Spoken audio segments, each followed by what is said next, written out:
All right, so once again, I'm live. Crazy last couple weeks in Virginia.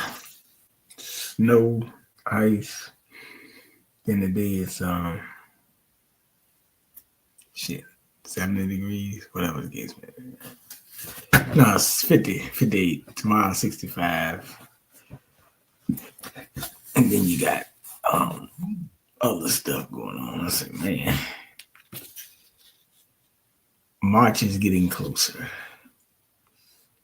which is good.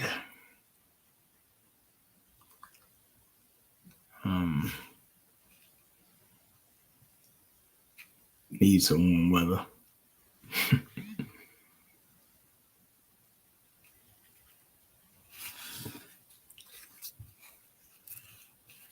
Because this winter been kind of cold.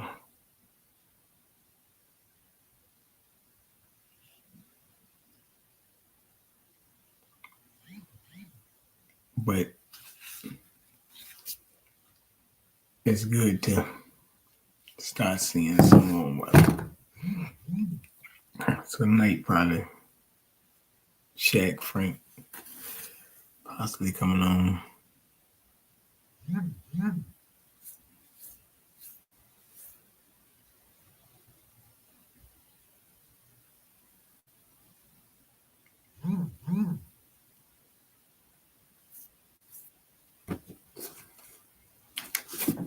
Yep.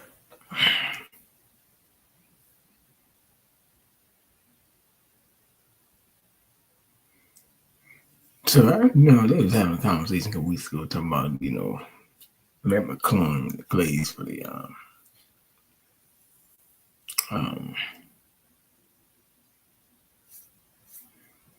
who Matt McClung play for? Oh, he played for the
so it said Delta had a flight.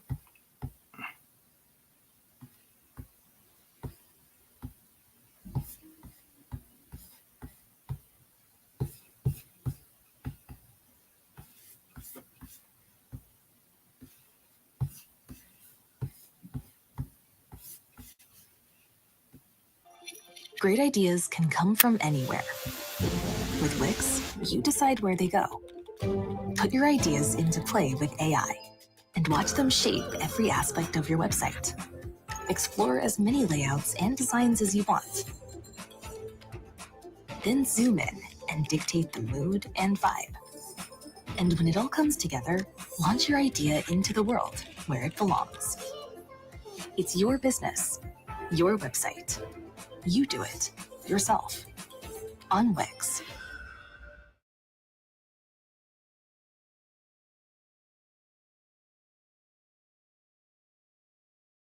Breathe through your clothes, Nana. Scary moments aboard this Delta flight today as a haze filled the plane after taking off in Atlanta. Passengers seen covering their faces.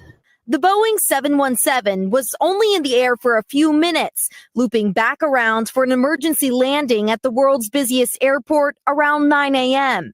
Slides were deployed and first responders helped people deplane. We are being evacuated off of the plane. Kristen Morris was among the 94 passengers on the flight bound for South Carolina. No sooner than we took off, the plane was filled with smoke. Delta says 2 people received medical attention, adding in a statement, Nothing is more important than the safety of our customers and people. The FAA now investigating what went wrong. Aviation analyst John Chak says it looks more serious than it is. This is likely an air conditioning or pressurization issue, and that would not have these people in danger at all. On Sunday, fighter jets escorted this American Airlines plane to Rome after it was diverted because of an emailed bomb threat, later found not credible, according to a source familiar with the situation. And last week, a Delta regional jet crash-landed on a snowy Toronto runway, even flipping upside down. As today's smoky scene in Atlanta further fans' concerns over flying. Emily Ikeda, NBC News. Thanks for watching. Stay updated about breaking news and top stories on the NBC News app or follow us on social.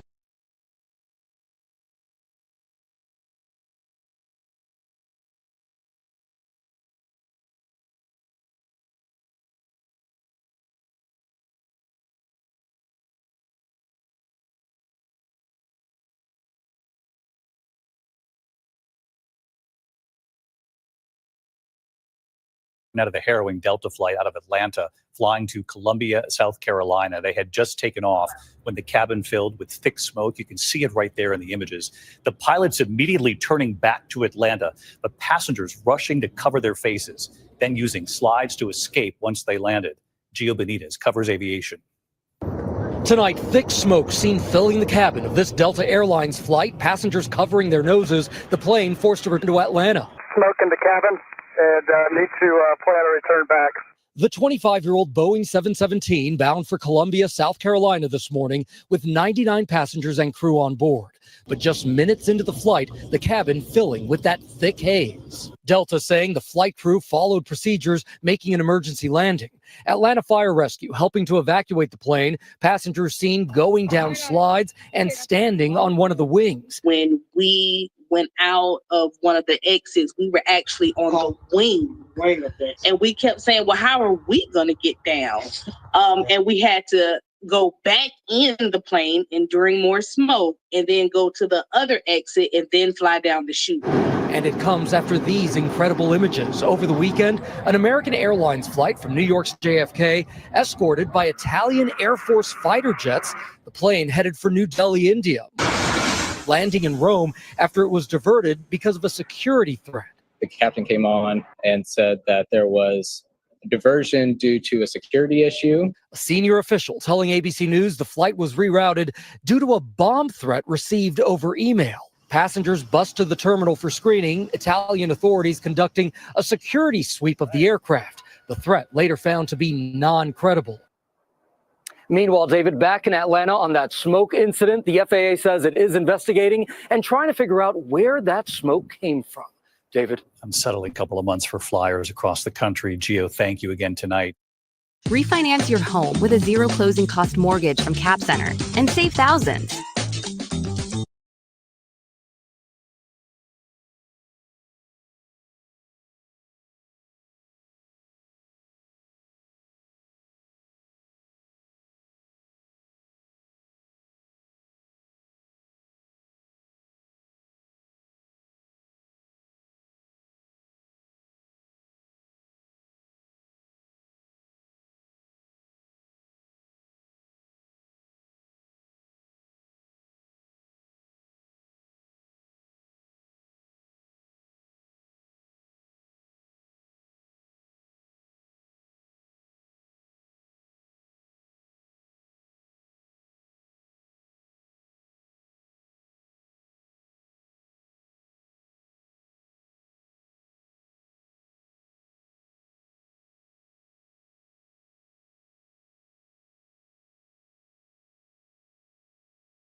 Welcome to Miami,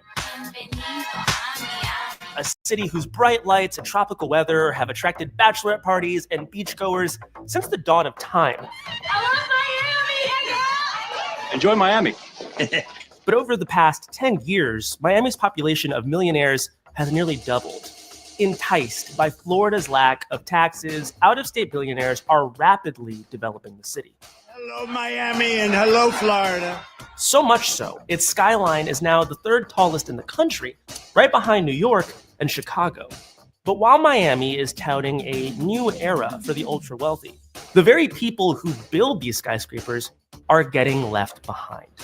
Imagínate cómo es de irónica la vida, porque somos los que construimos casas, construimos edificios, y somos los que más sufrimos por pagar una renta. Miami developers are known for building big projects incredibly quickly, no matter what. Every 4 days in Florida, a construction worker dies on the job. And workers are fleeing the state because of it. Si no cambian las condiciones, obviamente, yo soy de las personas que no se queda donde está mal, yo me muevo. Now, with a $3 billion urban redevelopment project on the line, one of the biggest in Miami's history, construction workers are fighting back. We went down to the 305 to figure out who will define the future of Miami's skyline. After 29 years of living in Seattle, Jeff Bezos made an announcement in 2023. Jeff Bezos posting on Instagram last night that he's leaving Seattle after nearly 30 years. He's going to move to Miami. The move to Florida saved him around $1 billion in capital gains and personal income taxes. But Bezos wasn't the only 1%er moving to Miami. From 2012 to 2022, 38,000 millionaires, 160 centimillionaires, and 12 billionaires moved into the city. In fact, Miami has more centimillionaires with second homes than any other city in the country. And now it's one of the most unequal and unaffordable places to live. This massive accumulation of wealth didn't happen by accident. Let's go back to December 2020, nearly a year into the pandemic. Self-described village idiot Delian Asparuhov, a venture capitalist, tweeted, "Okay guys, hear me out. What if we move Silicon Valley to Miami?" Miami Mayor Francis Suarez responded a few hours later, "How can I help?" Suarez rolled out the welcome mat to every morally questionable financial institution in America. You know, we in Miami believe that government should facilitate, not that government should dictate. Lured by low taxes and little regulation, crypto companies, investment firms, and billionaire founders flocked to South Florida. This crypto bull from TradeStation really symbolizes how the gravitational center of gravity of the country has moved from San Francisco in venture capital and private equity in New York to the city of Miami. Between 2020 and 2023, 105 financial firms relocated to South Florida, including the massive hedge fund Citadel and its billionaire CEO, Ken Griffin. The men and women who serve in public office have a mindset of how can we help? It is a get it done mindset that is often lacking in the northern cities. As Miami quickly became Wall Street South, its skyline did too.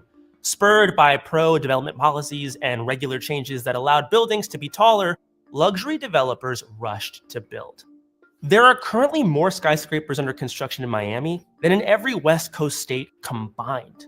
But for the workers constructing Miami's growth, the wealth hasn't trickled down. I thought to myself, how is it, that the very workers who we rely on to build our housing here in Miami can't afford a roof over their own heads? Zaina Al-Sus is a director at We Count, an organization fighting for better living and working conditions in South Florida. She's standing up for the people Miami has left behind, people like Arturo. Lo más bonito, pues, como siempre lo digo, es cuando el edificio se termina. Si me sacan un día, voy a ir al edificio y me voy a sentar a tomar un café abajo para decir, estas luces las hice yo y eso. Esa es la parte que a mí me encanta, el ver mi trabajo terminado. Arturo has been working as an electrician for the last 18 years across the U.S. He moved to Miami last year to be closer to his family. No tenemos el nivel de vida que deberíamos de tener. Y no estamos pidiendo que sea exagerado. No quiero vivir como los desarrolladores, ni mucho menos, pero por lo menos tener las condiciones medias de un trabajador calificado como nosotros. Lo de la renta de aquí en la Florida es una exageración. That's Candido Ariel, a carpenter who lives in Little Havana with his wife, daughter, and grandson. Ya vivir aquí en Miami ya es un lujo. Since 2023, the average monthly rent of a two-bedroom apartment has risen over 21%. No major American metro area has seen such a steep rise. We found that 8 out of 10 construction workers who we talked to, mind you, on projects valued at $10 million or above, 8 out of 10 of these workers had struggled to pay rent in the last year. Yo estoy ganando menos que lo que yo ganaba hace 18 años.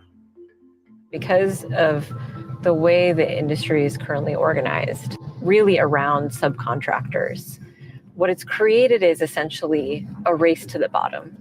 So the companies that get the contracts tend to get contracts because they can offer to do the work for the lowest price. And so those who suffer the most in this arrangement are the workers. Unfortunately, their suffering doesn't stop at salaries. You know, every 4 days in Florida, a construction worker dies on the job. And that's completely related to the way in which labor standards have been degraded over time in the industry. El trabajo de nosotros en la construcción es bastante difícil. Tú te levantas a las 4:30, 4:40 de la mañana y te vas. Tú no sabes si vas a regresar. Yo he visto muchos accidentes de personas que pierden la vida en la industria de la construcción. In 2024, Candido Ariel worked on Block 55, a mega project for industry titan Swerdlow Group. He fell 4 floors trying to remove an anchor from a parking lot pillar, suffering bruises across his entire upper body. He was sent to a company-owned clinic to recuperate. Simplemente el chequeo médico, te dicen estás bien y vete para tu casa. Solo te quedan viendo donde te golpeaste y dicen, estás bien, va a trabajar. There's a lot of pressure in the construction industry for contractors to move from project to project. This includes asking or requiring workers to work long hours. When you add into it outdoor work, especially during the summer months when the heat has been so intense, this also has an impact on workers' health and safety and their ability to protect themselves when the pace of work is increasing. It is a South Florida scorcher. It is so hot outside and there's not many ways to beat the heat. Pues la mañana está tal vez la temperatura a 100, 105, 110. 80% of construction workers in South Florida who we surveyed didn't receive any kind of heat safety training. People can die. They can pass out. They can experience really severe illnesses, kidney failure. Hay muchas compañías de que no tienen un lugar donde tú puedas descansar, donde si tú te das un golpe de calor o te sientes mal, no tienen directamente una clínica.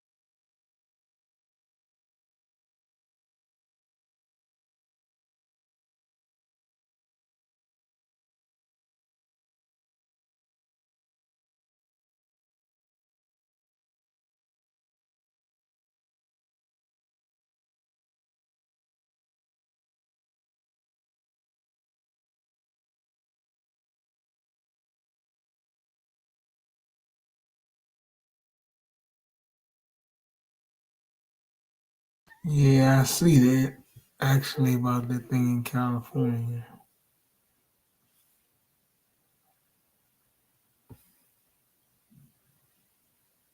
And you're right on insurance companies as well.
Want your business to be unmissable in your neighborhood?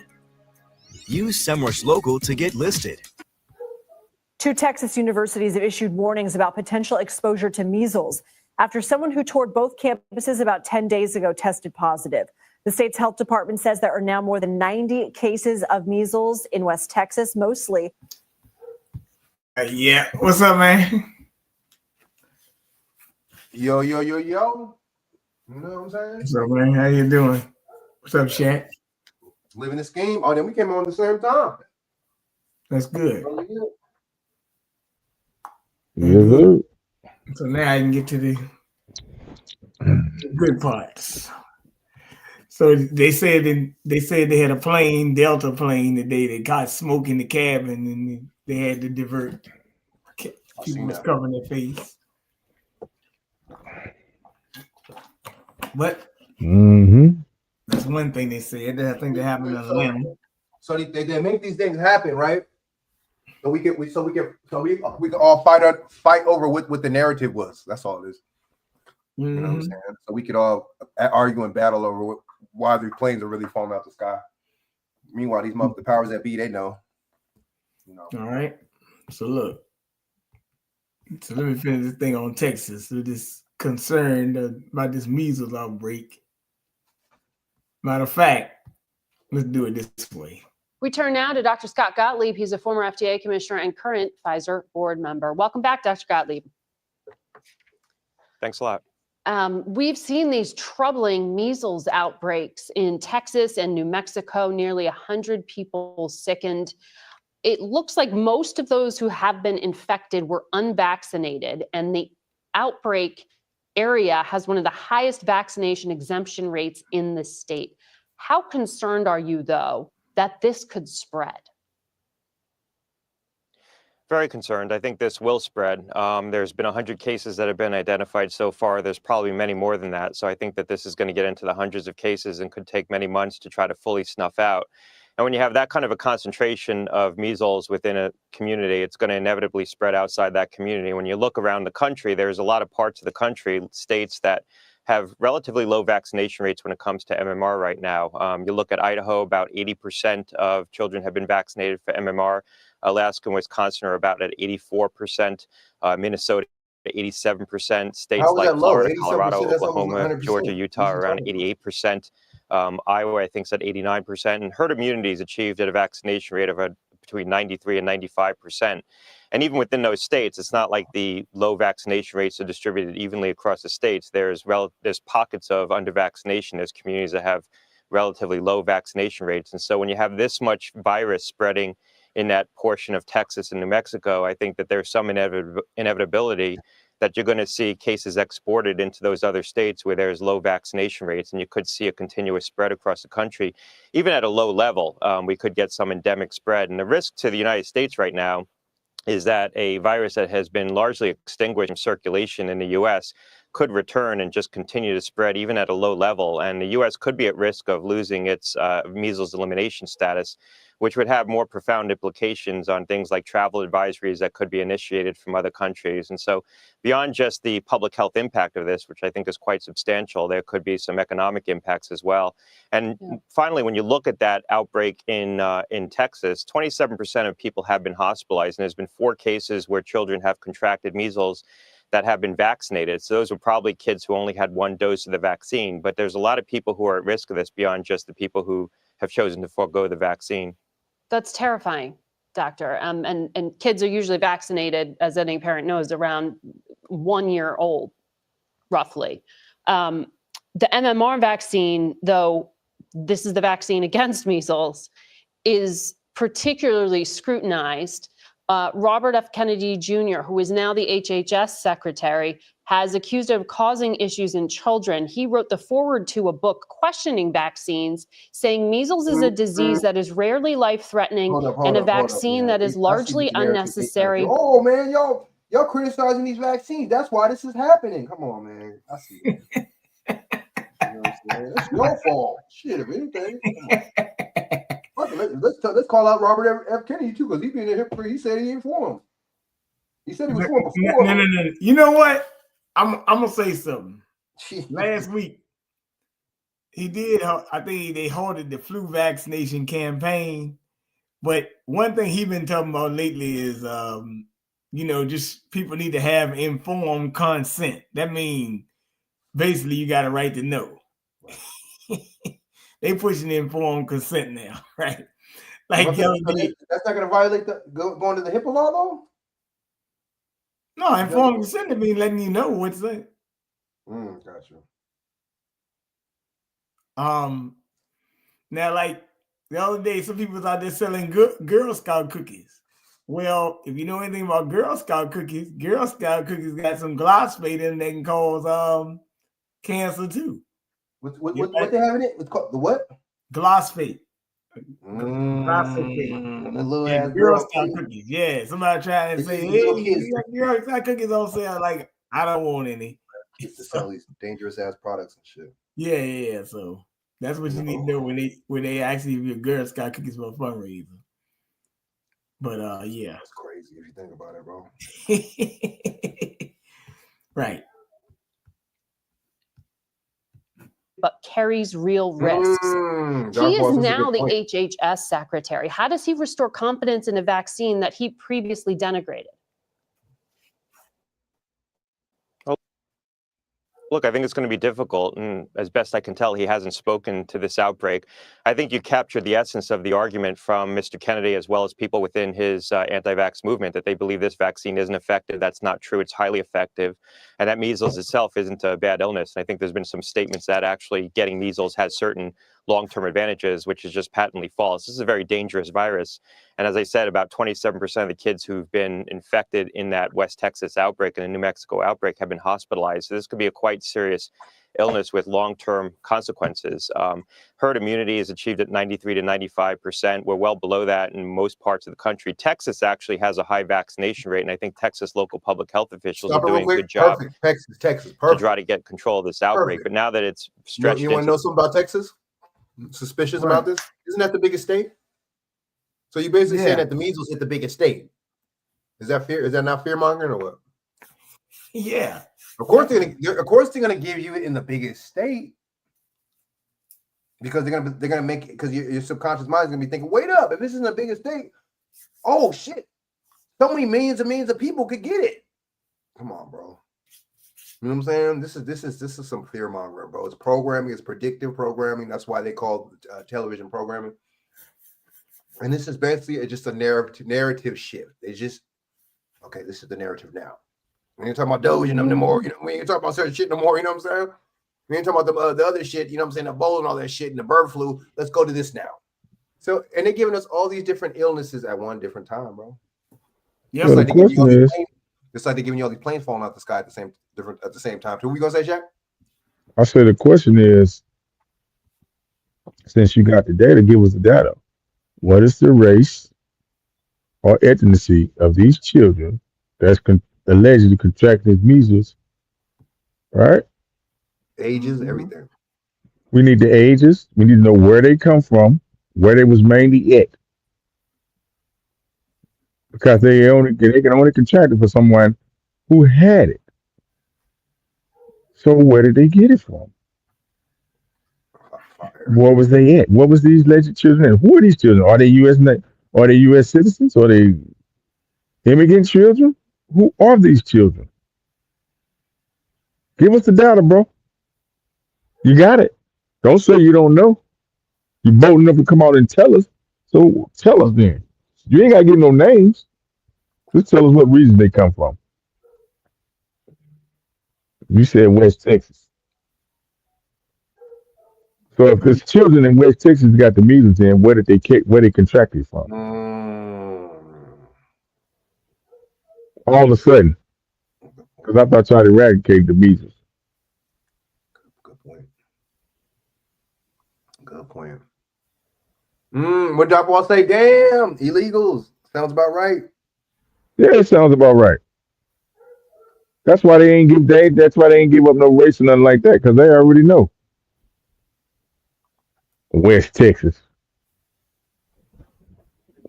All right. Bro, you know let me get to this topic because you shout out to Dawson for bringing this up a couple weeks ago. Well, actually last week, and you as well.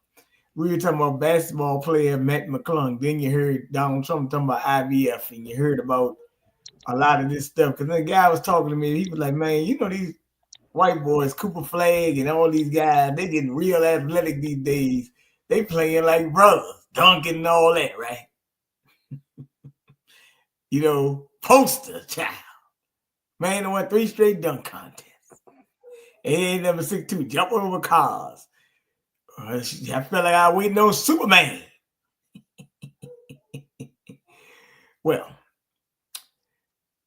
you know, in my own personal life, I know this thing about IVF and CRISPR and all that, even RFK Jr., which he mentioned, actually is invested in CRISPR technology. Right. So he ain't no anti-nothing. Break down what the CRISPR technology is.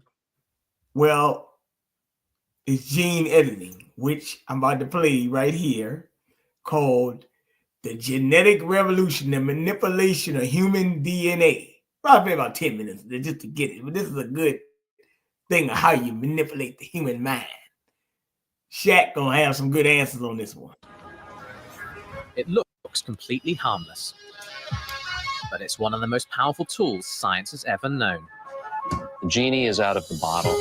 In laboratories the world over, scientists are splicing and dicing the very building blocks of life. Our DNA. This is the time to talk about it. For the first time in history, we can transform every species on the planet. For better.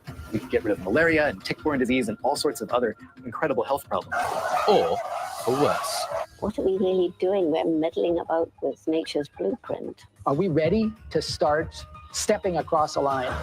From bulked up beagles. There will be super leagues with super athletes. To designer babies. You can write the ad copy, choose hair color, skin color, eye color. It's all natural. It's DNA. The possibilities are endless. But whose voice is dictating what should be the design? Genetic engineering could save countless lives. But how do we contain it? There's a whole world out there. You don't know what they're doing. Some boxes should be left closed. It's happening.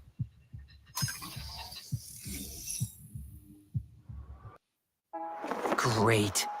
The new GoDaddy Arrow has AI marketing tools to help small.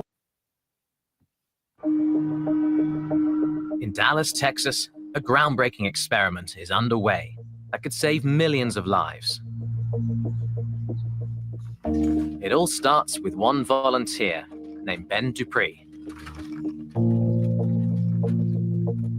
I have Duchenne muscular dystrophy. It's caused by a mutation or a problem in the dystrophin gene. Dupree has donated a few of his cells to Eric Olson, who is trying to fix the tiny DNA error inside them. Every cell in the human body has 6 billion letters of the DNA code. That's the number of letters in all the words in 1,000 Bibles. And think about one misspelled word in a stack of 1,000 Bibles due to one wrong letter. That one letter error can put a boy in a wheelchair. My disease causes muscle weakness, along with breathing and eventually cardiac problems. The disease has been eating away at Dupree's muscles since birth. As a young boy, he had trouble walking. At 14, he was in a wheelchair. All right, come on in here, honey. Keep you situated. Typically, death ensues in the mid-20s. Ben Dupree is now 23. His heart muscles are under siege. Without a cure, they'll stop beating. This is one of the toughest diseases of mankind. It has defied everything that's been thrown at it. One new technology could change that. It's called CRISPR. CRISPR is like a spell checker for DNA. It has a 2-component system. One component is like molecular scissors that can cut the DNA. The other component is like a GPS device for DNA. You can program the GPS device to deliver the scissors anywhere in the 6 billion letters of DNA. And as soon as the GPS device brings the scissors there, it will cut the DNA. Can CRISPR cut out the single letter error in Ben Dupree's cells? Hey, Ben. He's about to find out. You could call Ben Dupree patient 0. Let me show you these cells, Ben. Those are Ben's heart muscle cells beating in a dish. And we have been able to correct your mutation in those cells using CRISPR. It's kind of at a loss for words. When you sit face to face with a patient like Ben, and you can show that patient that these cells are now producing the protein that his body has never been able to make. Your work is touching humanity. It's amazing to see these cells are basically cured. It's surreal. It's so exciting. Doesn't seem like it's too far off to start trying this on people. I hope it's not too far off. Yeah. We're moving as quickly as we can. It's kind of weird to think that the cells might live longer than I do. Stop for a minute. There are 7,000 diseases where we know the Red? Where are they getting these cells from again? From you. So they taking cells from other people and put them into other people. Is that what they're saying? Or it could be taking it from animal. They got stuff on it, taking it from animal. Oh no, that's a fact. They've been taking because see, that's what they was doing with the like you said with the insulin and stuff back in the early 19th century, right, early 19th I think century. They was using insulin from a pig, and that was unsuccessful with a lot of people. When you know what I'm saying, like I said, your body reacts to different things. Antibodies to react to it different, so you can't use one shot fits all people. So my question would be is, where are you getting these cells from to replace the cells that are clearing that are defected? Right, that's one. And what is the high possibility of that body, the person that you're interjecting these cells to, just like with a kidney and a liver, any other organ that you get, it's got to be a match. A lot of it don't take the match.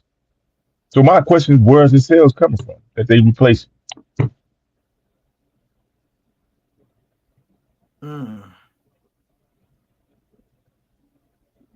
And how long, what's the life expectancy of life after you have this type of surgery with those genetic cells? Those, you know what I'm saying?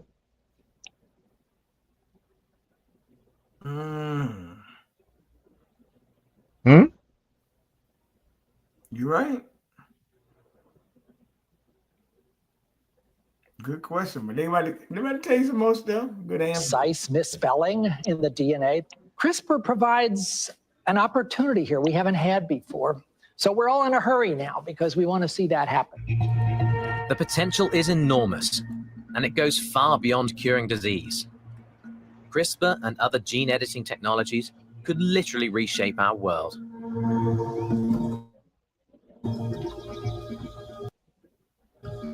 In a remote corner of rural China, behind closed doors, one experiment hints at things to come.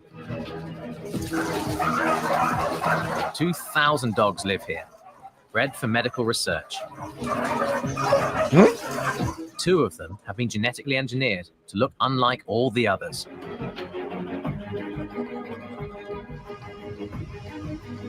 Geneticist Liangshu Lai is on his way to see his laboratory creations. Lai removed a gene called myostatin from beagle embryos. The gene inhibits muscle growth. 我们要用 CRISPR 对这2只狗进行了这个基因编辑。 Meet Hercules. He has twice the normal amount of muscle mass. Put him beside an ordinary beagle, and the difference is plain to see. This research could also lead to new treatments for muscle diseases in humans. But the CRISPR dogs have other uses. they could be bred for profit. 这两只狗和别的狗不一样，是 You 因 just said 为 they can be 它 bred 比 for 一 profit. 般的狗肌肉更加发达，它们能够跑得更快，跳得更高。 We've had selective breeding for a long time, but it's different when we begin to shift genetic inheritance on a permanent basis. Lai wants Hercules and his female cohort, Tiango, to mate. He believes their puppies will be super beagles too. All of these things are unnatural. The science is here. The genie is out of the bottle. It's not going back in. So we are moving from natural selection to design. When you see those beagles, you just know that if you're seeing these individual animals changing and morphing into super beagles, so to speak, next we could be having the same discussion with pictures of humans. There are 101 ways that you could get clients for your agency, coaching, or consulting business, but there are 3 to avoid. In Ieni's world, the potential is obvious. He's a sports medicine specialist and doctor for several pro sports teams. Make no mistake, the CRISPR technology has been looked at by athletes, coaches, team owners, management organizations to enhance player performance. Okay, I'm going to flex up this way. Let me know if you feel any discomfort. No. Is it what LeBron James been taking? Good endpoint. Everybody wants a shot at the record, and that makes your career, or you want to win the championship. And as consumers of sports, you want to see people run faster, jump higher. There could be the emergence of super leagues with super athletes. It's not just pro sports, not just adults. The temptation to gain a competitive advantage could start much earlier.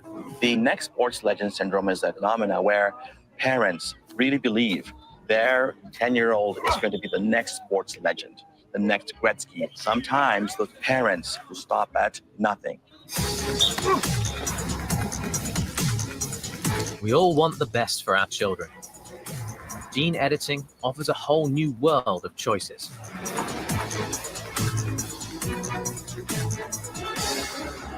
John Zhang is a rock star in the world of fertility with his own upscale Manhattan clinic. His research alters DNA at the very earliest stage, when egg meets sperm. The application of this technology is limited only by our imagination. Zhang has developed a technique that combines DNA from 2 mothers and 1 father to create a 3-parent baby. Let's say we have 2 mothers' eggs, just using chicken eggs as an example. As we know, chicken eggs have 2 parts, egg white and egg yolk. So you start with 2 parents who each give 1 egg, 1 give egg white, 1 give egg yolk. Then we get a 3rd parent of sperm. Now you have a 3 parents baby. We are going to do The egg white is host to inherited diseases that cause miscarriage and infant mortality. This technology potentially can stop or eliminate this mutated gene. Not only it can produce a healthy baby, it can potentially stop in the family trees. I think we should check the two. From this point on, we know human reproductive medicine is going to change forever. In my family, there is some cases of cancer, and I'm wondering if the work that you're doing would allow me to prevent my future child from being susceptible to such cancers. Certain type of the cancer already can be screened. Once you open that door, a crack, you get the parents who say, well, since we've invested this much money in making sure that our child doesn't have a higher risk of breast cancer, let's also choose whatever, hair color, skin color, eye color. What are all of the possibilities that may be open to me in terms of your technology? In the future, I think we can edit the child. For example, we really have to Nigga say edit the child, bro. These motherfuckers are sick, bro.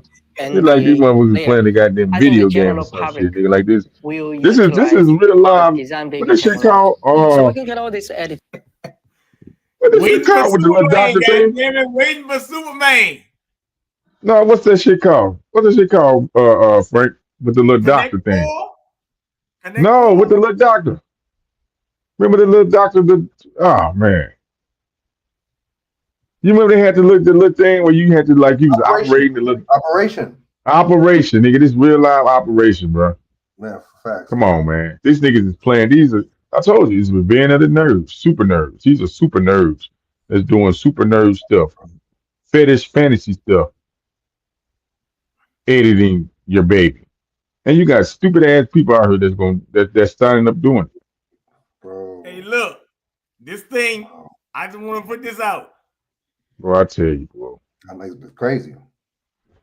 I just want to put this out mind, dude. because I want to say something about this. This, believe it or not, like I've been saying, is a real thing. Okay, this is real shit. You got people that look. You know what? So I just cloning though. This is cloning. Look, like she was saying before I cut it off, because it's 47 minutes long. I just wanted to get to the base of it because Shaq, we were talking about a couple weeks ago. We were talking about, and then you heard last week, Donald Trump said about IVF and stuff like this. IVF stuff and these fertility shit. This is real shit they try to do. And look, then we saw the Matt McClung thing, and you be looking at these athletes. You like, damn, these motherfuckers doing wild shit now. And you gotta think, if these motherfuckers being made in the lab, and they just told you yes, because the parents want their child to be something so much. And like she was even saying, it wasn't even about athletics. It's also about, if you do gene editing, you can prevent your child from even getting certain types of cancers. That's why Larry Ellison, when they was up there with Trump and them talking about the Operation Stargate, that's why they mentioned, hey, look, we can track the cancer, stop you from getting it basically before you get it. If you got it, we can detect it and give you something in 48 hours. This is some real shit they are really trying to pull off, bro. Like they are pulling it off. Actually, they are doing editing with the dogs, cats. They doing this with all things, like even your birds. Look at look. Me and my nephew walked in. None of these animals run for you no more. These animals got to be created too, because they're not even running for you no more. They're not even getting out the way hardly no more. Mm-hmm. I want to know what the failures at. What the failure report said, right? And what's the long term side effects or failures on this? That's a good ass point. What kind of research did predetermine do this before any of this? How much real research and did they really put into this before they even thought? Man, these motherfuckers, man. I mean, honestly, if you think these movies kind of tell us that this shit's gonna happen. I was just watching Pluto Nash last night. Watch it. Pluto Nash, Stop for 1 second. Stop for 1 second. Now check this out. This is why I told you these motherfuckers be watching me like a Hulk. Tell me how they sent me a message telling me that due to a copyright match, my stream was interrupted. Now, how the hell? Yeah, they watch. We doing like really? They just said, due to a copyright match, your stream was interrupted. Streams are interrupted when copyright content detected. I ain't playing no music. Like, what the fuck is going on? What's up? Like, I mean, but it is after copyright material is streams automatically enabled. So I don't know what the fuck it was.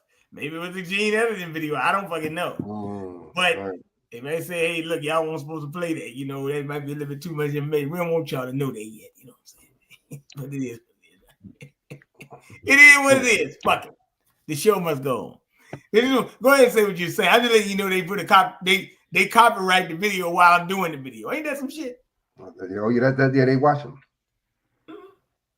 Okay. Well, go ahead and say what you're saying, man. I just want to tell you they copyrighted this video already. That's all.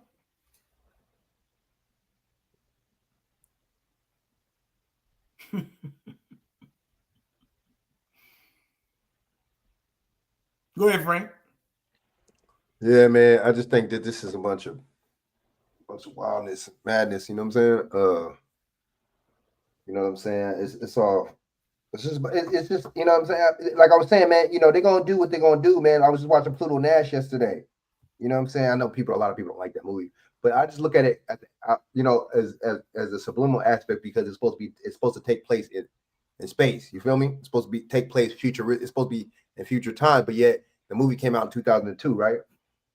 So they was talking about that shit on there. What they talking about? They was talking about the biometrics, bro. He was like, "Oh yeah, they seen you because every camera in the city got biometric." Ooh, I'm like, oh, I thought about y'all. I'm like, oh shit, got you. That's the same kind of technology that they got now. When they have this shit in the movies, they already have it. When they show you technology in certain shit in movies, they already got it. You know what I'm saying? And they telling you that they got it. But I'm like, damn. You know what I'm saying? And I was watching that, and I was watching Distinguished Gentleman. A lot of subliminals in that. A lot of that movie tells you how politics really is. They don't tell you what the perception of politics is. It tells you what politics really is. You know what I'm saying? People, these Gemini Man. Bought off. What'd you say? Gemini Man. Oh yeah, that's really that one. Yeah, bro. That's that cloning. Man, you know what? It's like no matter who's up in there, bro. It's inevitable. You know, it's gonna, you know, whatever. No matter what state governors people, you know, represent you, it's inevitable, man. You know what I'm saying? One of them, the state try to act like they're not in cahoots with the federal, and the federal try to act like they're all in cahoots. You see when Gavin Newsom and Trump, the motherfuckers, you know what I'm saying? They was interviewing like they was best buddy, but then in a couple of days before that, they was talking shit about each other. It's just theatrics. Like right now, the left versus the right. You know what I'm saying? Right now, you got the you know what I'm saying? You got them tripping. You know, you got them like dudes, and I'm trying to fearmonger about that vaccine. Oh well, you know they're not trying to, you know, this and that about. See that right there is fearmongering, bro. Oh, they're not really taking this seriously. They're not really taking this seriously. It's just fearmongering, dude. It's to shape your public opinion. It's to make you think, you know what? Yeah, you know what? As a matter of fact, he's right. You know what I'm saying? Come on. All right. Well, let's put this out there because we've been talking about families and legacies and all that lately. You know how we've been talking lately. Talking about a lot of stuff. So, Shaq, you heard of this family. You've heard of them before, Frank. They're called the Sassoon family. Yeah, let's get into this. The hair stuff. Read out Sassoon. A dynasty emerged that would take control and transform Asia's destiny.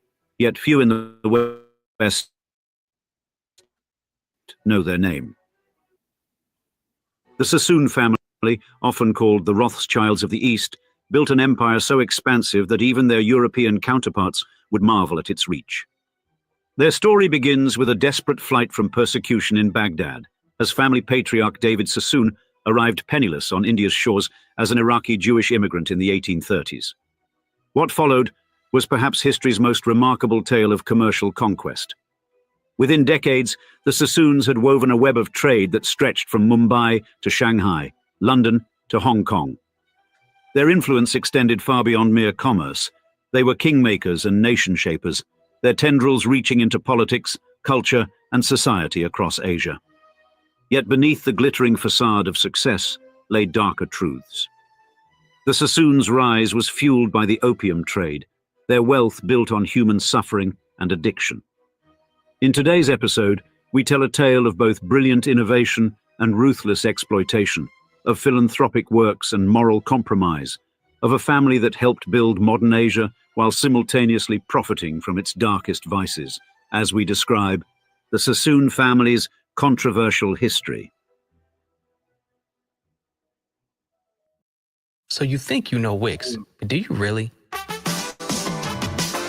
First up, we've got Shake Video. In Baghdad's ancient Jewish quarter, where merchants had conducted trade since the Babylonian exile, David Sassoon moved through two worlds. By day, he served as treasurer to Baghdad's Pasha from 1817 to 1829, his family's claimed lineage to King David opening doors in Ottoman society. Born in 1792 to Sassoon ben Saleh, the Jewish community's revered Nasi and chief treasurer to the Pashas, young David inherited a legacy that bridged religious scholarship and worldly power. His father's position opened Ottoman doors, while claimed lineage to King David himself lent the family an aura of sacred authority among their fellow Jews. Within the walls of his childhood home, David absorbed the rhythms of traditional Jewish life. His education immersed him in biblical and Talmudic wisdom, while his ear caught the mingled sounds of trade, Arabic, Persian, Turkish, and Hebrew flowing through the marketplace. This linguistic dexterity would later prove as valuable as any inheritance, as would the financial acumen learned at his father's side. In 1818, David's marriage to Hannah Joseph of Basra seemed to cement his place in Baghdad's Jewish aristocracy. 4 children followed, but Hannah's death in 1826 marked the beginning of changes that would reshape not just David's life, but the commerce of colonial Asia. His second marriage to Flora Haim would add 10 more children to his legacy, children who would later help build an empire spanning continents. The Ottoman Empire of David's early adulthood was a realm in decline, its traditional structures buckling under the weight of European influence. As Britain and France extended their reach eastward, new ideas of Western civilization penetrated Ottoman society, forcing reassessment of centuries-old hierarchies. The Tanzimat reforms loomed on the horizon, promising, or threatening, to reshape the empire along European lines. For Baghdad's Jews, this period of transformation brought increasing peril. By 1829, when David Sassoon served as treasurer to the Pasha, persecution under Dawood Pasha's reign had intensified beyond endurance.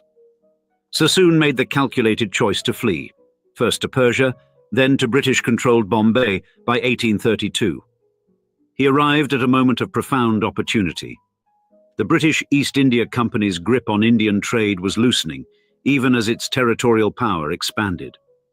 Sassoon, with his understanding of Eastern trade routes and growing grasp of Western imperial ambitions, saw what others missed. The company offered not just safety, but access to a vast colonial network ripe for exploitation by someone who could navigate both worlds. Establishing himself first in the Indo-Persian textile trade, Sassoon began building a commercial empire that would eventually stretch from Bombay to Shanghai. He had escaped persecution, but in doing so, he'd found more than refuge. He'd discovered a path to power that would transform both his family's destiny and the face of colonial Asia.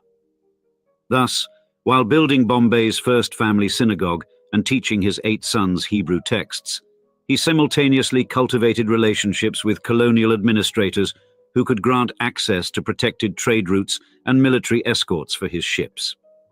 The transformation from respected religious leader to colonial empire builder came after the First Opium War, a conflict sparked by Chinese resistance to British opium imports that ended with China forced to open its ports to foreign trade. As British gunboats bombarded Chinese ports into submission, Sassoon recognized an opportunity. His entry into the opium trade marked a moral watershed. The family would profit from forced cultivation in India and forced consumption in China, their ships protected by the same British military that had created these markets through violence.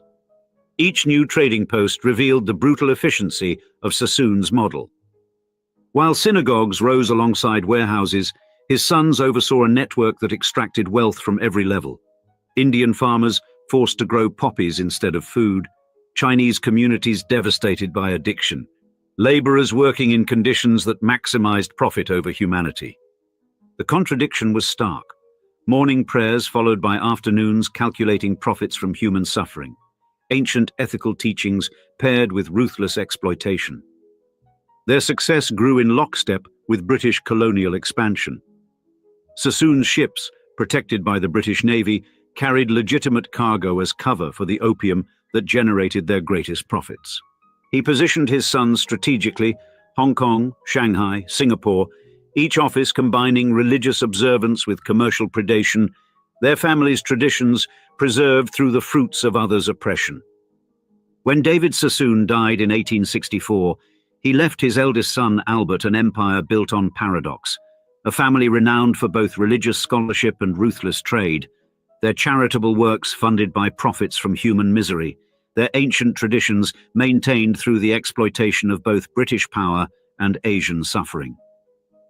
As Albert and his brother Elias looked toward even greater expansion, the questions weren't just about preserving heritage, but how much deeper into colonial exploitation the family would delve.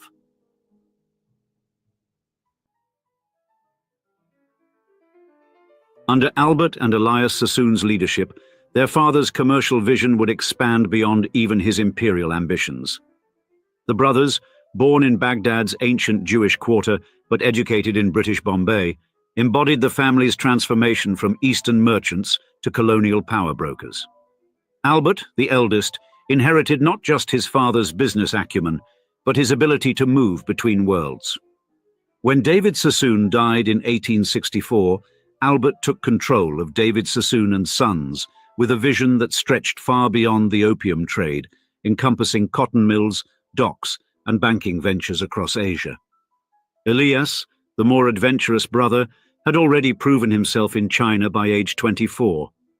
From his base in Guangzhou, he wove a network of trading relationships that would parallel British imperial expansion with ruthless efficiency. The brothers' timing proved devastating for China, their rise coinciding with what historians would later call the country's century of humiliation. The Second Opium War, sparked by British demands for increased trading rights and the legalization of opium imports, ended with China forced to open a... So that's just a little bit about the Sassoon family and a lot of these families that people don't talk about. When you really want to talk about things, you got to talk about these families. Yeah, I'm glad you mentioned it because I sent y'all a document that had some bloodline ties that very interesting. That be a Mama Chi, but I got to give credit to Mama Chi because she do some very deep. Well, y'all do some between you and her. Y'all do some very deep digging. I'm trying to bring in documentation, whether you believe it or not. You can take it with a grain of salt. You know what I'm saying? Go and do your own research and further edify yourself on information, because that will rules the nation. At IHG Hotels and Resorts, you can explore the neighborhood or live like a local. Oh, you know what I have to shout out to? Wait, hold on for a second. What was I watching? The Jesuits was back. Who would they say the Jesuits was behind? It was some Arab. I forget who it was. Really, I'll go back and find it. But see that Jesuit, I make sense because they say that Catholics and Jews work together. They say that what's his name? It makes sense because they say that the Jesuits, you know what I'm saying? That's Catholicism. It makes sense because you know what I'm saying. The Jesuits and Catholicism, that's Catholicism. You see what I'm saying? And they said that the Catholicism, they said that shit started Islam. So I mean, if you think about it, them motherfuckers was fighting with Hitler. You know what I'm saying? A lot of them Islamic states, a lot of them Islamic countries was fighting with Hitler, bro. They was fighting with the Nazis. So the thing is with this, a lot of this shit is a lot of these people are propped up. They're Jesuits. They're hooked up. They're in these societies and shit. And so you know what I'm saying. So they get put in positions of power to have that be over there. Because what do they call them? The Rothschilds of the East for a reason. They put them motherfuckers in position of power, made it to where they could get wealthy and stuff like that over there. They had the opium wars. They had the opium wars. Facts. And that's what I guess they do that to go at China. See, they always use these motherfuckers. They always use other groups. These white motherfuckers are slick and clever. They always use other groups to go at other people for them, bro. Hey, man. Yeah, but they go after each other too. That's what I'm saying. It's called the Art of War. True. There you go. Now, since everybody talks about Doge, let's talk about the Doge, right? Not the so-called department. Let's talk about the Doge, or better yet, the Doge of Beneath. Imagine you are living in Venice during the time of the Middle Ages. You are a merchant, and your business is pretty successful. But are you content with your life? No. You want immense political power in Venice. You want to lead the city and become the Doge of Venice. In order to become the Doge of Venice, you first have to understand who the Doge of Venice was. Well, the Doge of Venice was the chief magistrate and ruler over Venice between 726 and 1797 AD, when the position was abolished. The title came to be in the 700s when the Byzantine Empire ruled Venice and established a governor of Venice. The person chosen as governor over Venice would be called dux or doge. The last doge abdicated in 1797 when Napoleon came and invaded Venice. A doge would be elected by the aristocracy of Venice. Once elected, they would hold the position for life, as long as they didn't mess up too bad. Upon the death of a doge, a council of Venice's richest would meet and decide who the new doge would be. After the 13th century, doges were not very powerful anymore, and had more symbolic responsibilities, such as leading the Venice parades. But before the 13th century, doges were very powerful. They would go on military conquests and have many administrative duties. Now that you know who the doge was, I'm going to teach you how you could have become doge. Originally, the Doge of Venice was pretty much able to choose their successor by appointing family members or friends in positions of power close to the Doge, so that they could be qualified to be the new Doge after the Doge's death. But in 1172, a new law was written explaining that the Doge couldn't associate family members with their office.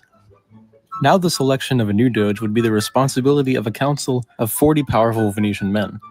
The only problem with this was that an election could be tied, and after this happened in 1228, the number of Doge electors was changed to 41. In 1268, they changed the rules to a complex election system that would take way too long to explain, but basically you needed a majority of the electoral votes to become Doge.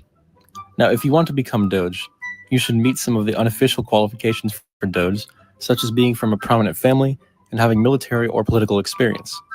Of course, none of these things really matter as long as you can bribe the electors to make you Doge. Who knows? Maybe you can even bribe them with Dogecoin.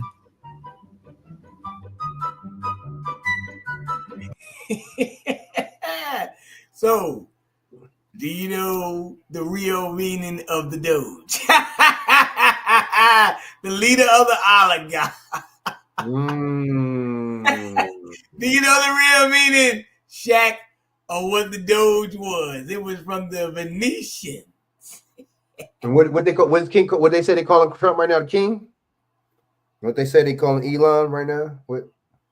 Well, look, the Doge.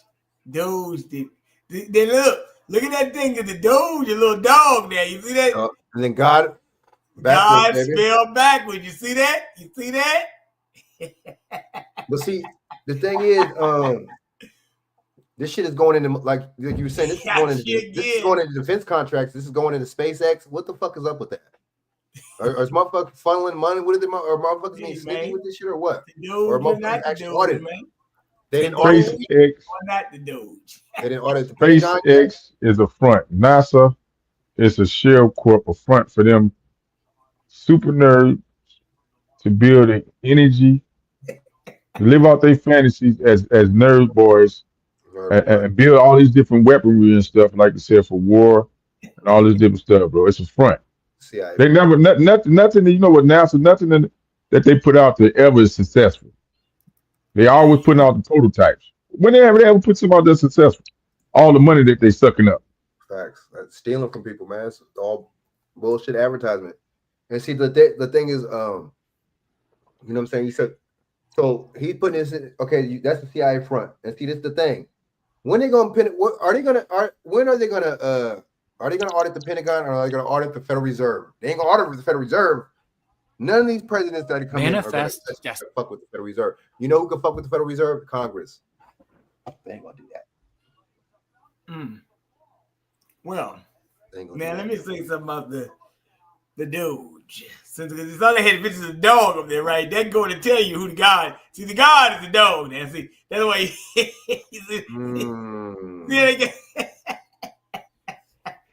that's why they tell you, hey, look, man. Look, I know it may be funny. You know, you say it in your conversation sometimes. You're like, what's up, I've heard Doge before. That's my dog. That's my dog. Right. That's my dog. Dog is God spelled backwards, man. Come on. And then look, you hear, and then they have Doge coins too. I've heard Doge. This was the first time I heard Doge was with the coin. The Doge with the That's a fact. Doge coin. That's a figgity fact. Miggity mac. So it's like this shit been, and then Obama been brought this shit out. See, this is what I'm talking about. Disinformation, misinformation on both sides. You know what I'm saying? The mainstream media and them trying to, and everybody trying to package it up like it's Donald Trump that made, you know, and Elon that made, you know what I'm saying? When in reality, this shit been ushered in by Obama. And like you said, this is Phoenician. That's a Phoenician deity. You know what I'm saying? That's a Phoenician ruler. So, hey man, what don't nobody look. The government. Hey, look, let me tell you something. Me and Shaq, you know, Frank, you on the West Coast, but me and Shaq sometimes call each other like at, like at 8 o'clock in the morning, 7 o'clock. And this rehab, what I call our power hour. We talk about these fronts and the meaning of these words and stuff. I said, well, oh, wait a minute now, that Doge thing. Let's look up what the root meaning of Doge is. Oh, this by the Venetians. Okay, they already know this. All this shit you're watching. This ain't nothing but a charade, man.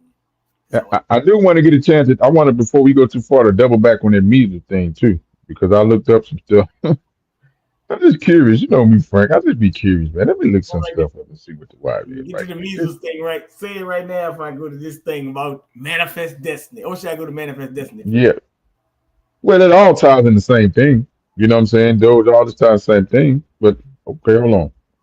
So I looked up the top countries with measles outbreaks. Right? Let me give you some names. Pakistan, 7,148. That's the first one. Thailand, 6,852. India, 6,203. Hold on. And the next one we got. Hold on, let me go back this way. Hold on. Damn, I should have clicked on it. But then the top, hold on. Those were the top 1, 2, 3, 4. Those are the top 4 countries right there with measles outbreak. So why is not the United States in there? Good point. I'm just. So if those are the alleged countries with the top outbreaks, and we got open borders, right? You see where I'm going? You see where I'm going with this? That ties into manifest destination, because if you can bring in a certain group of people and amalgamate them into a certain population of people, you can do what? And cause what? Disease, pandemic, pandemonium, outbreaks, allegedly. That's a good point. Well, let's go into manifest destiny. That was good. That was a good thing he brought right there. Destiny. In 1845, John O'Sullivan asserted the right of America's manifest destiny to possess the whole continent for the great experiment of liberty. Manifest destiny is the phrase most associated with America's conquest of the West. In historical context, it referred to the belief that Americans were destined by God to govern the entire continent, including Canada, Mexico, and beyond. At the country's founding, Alexander Hamilton wanted to acquire Louisiana to secure to the United States the key to the Western country, and regretted that the preparation of an adequate military force does not advance more rapidly. Even Thomas Jefferson wanted to send troops to the frontier to add to the Empire of Liberty an extensive and fertile country. As president, Jefferson purchased the Louisiana Territory, despite his conviction that he was violating the Constitution.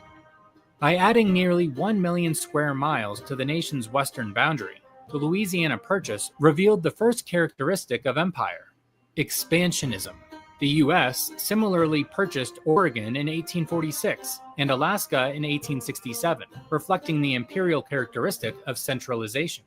In Alaska's century as a territory, its governance was decided by politicians 3,700 miles away. That's 500 miles further than London is from Boston. Western expansion was also territorial and coercive. America's annexation of Texas instigated the Mexican War, a boundary dispute that cost upwards of 38,000 lives, but resulted in the acquisition of territory far beyond the Texas borders. The war also helped consolidate a national standing army, which provided the impetus for aggressive diplomacy toward Indians.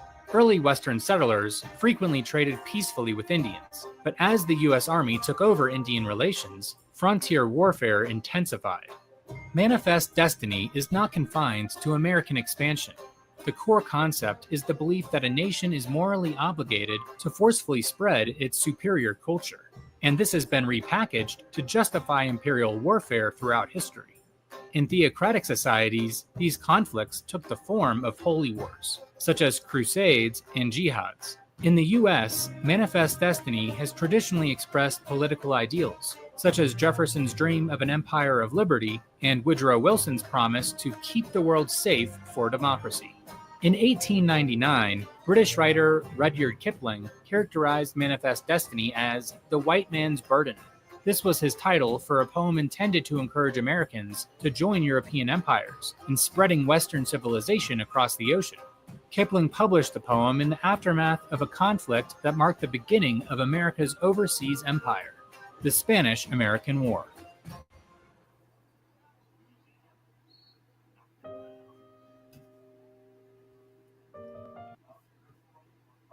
So that's a little bit of Manifest Destiny. I'm telling you. I got the right to take over. And they also told you it's by what? Religion. Religion. And for race, so the pure white man, God told me, the pure white man, that I have to take over this land. Like that right there is, but see, that lets you know, see, now, okay, a smart motherfucker is going to think, you know what, now I'm down in the Bible now. Now you got me down in the Bible now. You come with, see, a motherfucker with some kind of intelligence. See, motherfucker, you telling on yourself for saying some stupid, ridiculous shit like that. So I eat that type of shit. I'd eat that type of shit up. You know what I'm saying? Somebody with that's a thinking person is gonna see right through that stupid shit. Hey, I gotta say something real quick. Did you hear anything about Elon Musk talking about chipping people's brains? Is that some bullshit or what? No, that's been going on. Neuralink. Oh, that's the Neuralink. Okay. Damn, that shit is burnt, bro. Neuralink, that's what that is, huh?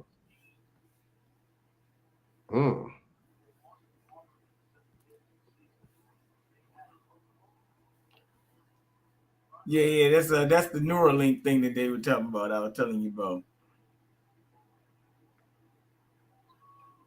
Now that's hey man, that's how they do it, man. Somebody got to be they call it, man, what's that word? Hacking the human genome.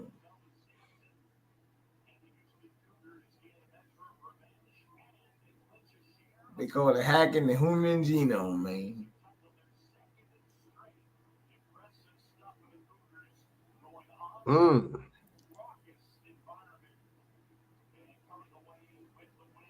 If they can hack the genome, he want to do that. This nigga he doing the CRISPR with the motherfucking gene splice and like what these motherfuckers are just like Lex Luthor, bro.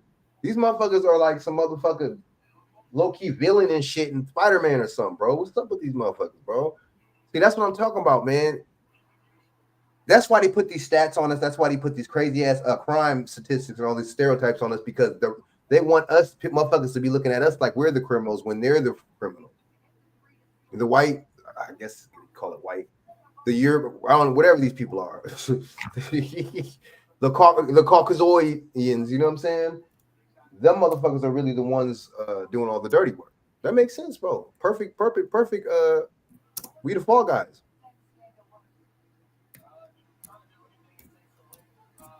Right.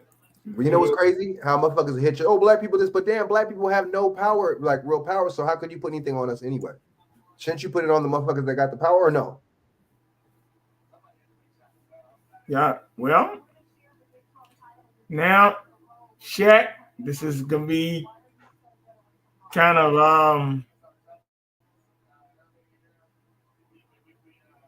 I gotta play both of these videos then. This is good stuff. All right, Shaq. I told Shaq they lying to him. Shaq, As the U.S. I told you they were lying to you days ago. Because you told me that you might have had some things cut. They cut down benefits or something like that. That's what you told me, right? All right. And I told you ain't shit being cut from no damn Social Security because they's a goddamn lie because you done had a lot of deaths over the last few years. So there ain't no goddamn way they done lost all them damn deaths and they ain't made no money. So they talking about some fraud. They some lying bastards. Yeah, it's fraud. But you ain't telling the fact that Social Security, by all these deaths that happened over the last 5 years and counting, and even before that, you got a $205 billion bonus. See? They didn't tell you that part. There you go. Marks 5 years since the official start of the COVID-19 pandemic. New research reveals that the virus's devastating toll has unexpectedly bolstered the nation's Social Security Trust Fund. The National Bureau of Economic Research found that due to approximately 1.7 million excess deaths among Americans aged 25 and older from 2020 to 2023, Social Security will pay out $205 billion less in future benefits. The premature deaths of individuals who would have otherwise received retirement benefits have resulted in a $294 billion reduction in Social Security payouts. However, this figure is partially offset by lost tax revenue and increased survivor benefits for spouses and children, leading to a net gain of $205 billion for the system. Most of those who passed away were seniors aged 65 and older who had contributed to Social Security for many years. While the majority of excess deaths were among white Americans, Black and Hispanic communities saw the highest per capita losses, along with individuals with lower educational attainment. Despite this unexpected financial effect, other factors could influence Social Security's future. Long COVID survivors may be more likely to exit the workforce, reducing contributions and increasing reliance on disability benefits. The study's authors, including researchers from the University of Southern California and the University of Illinois Urbana-Champaign, describe these savings as modest. Given that Social Security is projected to distribute $1.6 trillion in benefits this year, the $205 billion in savings equates to just a few months' worth of payments. While the pandemic's human cost is immeasurable, its financial impact on Social Security highlights the complex and far-reaching consequences of COVID-19. So basically what they just told you, they done knocked a lot of people off and they got a $205 billion boost. That's what they just told you, basically. And they talking about by race, black and like, dude, what the fuck, bro? Hey, Chak. What does race got to do with Hey, Chak. Because they were saying niggas wasn't getting the virus, the vaccine, right? Because of it, man. Good job, right? Good job. Knocked y'all, get $205 billion. Sound like a win, possibly. You got to give out 1.6 trillion in Social Security benefits this year, Shaq. So maybe they might knock a few more heads off, huh? What do you think, Shaq? Crazy shit anyway. Wow. That's wild, ain't it, man? But they give a whole meaning to the word don't be cruel. Now, they're about to take something else here. Here you go. We are taking a closer look this morning at the illnesses going around this season. So acute respiratory illness is listed as high or very high in nearly half of the country, according to the CDC. Meanwhile, the outbreak of measles that is growing rapidly in Texas. And so joining us more now on how to stay healthy, of course, is ABC News medical correspondent, Dr. Darian. All right, so Dr. Darian, it is still flu season, and we're learning that flu deaths actually surpassing COVID-19 deaths for the first time since the pandemic started. It's the same thing. Oh, my bad. And numbers are exceptionally high. We're talking about some of the highest numbers we've seen in 15 years. Wow. And as I was saying during the break, if you come to the emergency room with me, you would very much see it. Many Wait, of my pause patients it for a second, real quick. Look, test check this positivity out. is also I got personal. Look, my sister had this shit, right? My sister had this flu, right? I caught a little something, but I had like it was like was it a cough? Kind of like a cough. Like kinda. I had some mild shit, but you could tell I was catching something, but I knocked that shit out quick. You know what I'm saying? I had to knock out all this little bullshit I had. Boom, boom, that shit's gone. So I say about for like a week, I think I'm starting to feel regular. You know what I'm saying? But anyway, my mom went to the hospital and shit. She had the flu, and my sister was sick and shit. You know what I'm saying? Right? My mom, ain't nobody die. You know what I'm saying? Like, dude, what? You know what I'm saying? This is like people get it. They're not gonna die, man. Especially if somebody had COVID before, bro. They're not gonna die. If you had the flu before, why I mean, have any of these people that supposedly died? Has any of them had the jab before? I mean, I'm not a doctor or nothing, right? This is not what's the name? This is just my opinion. So my opinions do not reflect the King BJ channel, okay? But I'm just asking simple questions, like, you know what I'm saying? What percentage, what race was these people? What age was these people that supposed to be dying? What location? You see what I'm saying? Is it in the South? Is it in the East Coast of the country? Is it in the West? Where is this shit? You can't just throw numbers on the screen. Connecticut, Houston, 26.18.2. You can't just throw numbers like that, man. Well, I need to see some more details. What you gonna say? Connecticut and Houston were two states they mentioned on this screen thing over here on the side, but random ass states. So look, a random ass. So look, Dr. Ball says some people. That's true. I have respiratory problems. That is true though. But see, that's why I be telling my mom. I told my sister, you have to keep your immune system right in order to not get sick. You can't just fucking be willy-nilly and everything's all good and shit, and you just expect not to get sick and you take a bunch of medicine when you're sick. It doesn't work like that. You're supposed to take shit so you don't get sick. Preventative measures. You see what I'm saying? Yep, flu spreading in Philadelphia.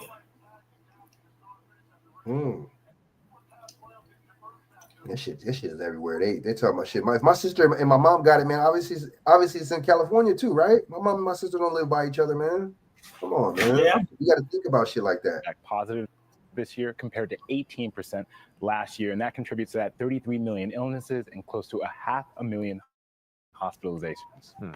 I'm remembering my grandpa telling me you're going to catch a cold if you go outside when it's freezing out, right? And we've seen these like fluctuations in temperatures of the cold and now the warm up. But does the weather really play any difference in making people sick? You know, I think that's a great question. And my answer is yes, but not all of what we think is to be true. Our grandparents are right. When you go out cold, that does suppress your immune system, can make you more susceptible to infections. But really what it is that when it gets cold, we all move inside and we all share germs, and that increases our risk of exposure. The good news is that right now we're seeing signs of a relative peak, which we can remain hopeful for, but we have to remain cautious. The flu season extends until early spring, so you still have to protect yourself. You still have to protect yourself. Okay, so let's talk about the measles in West Texas. We see that outbreak. Cases are spreading.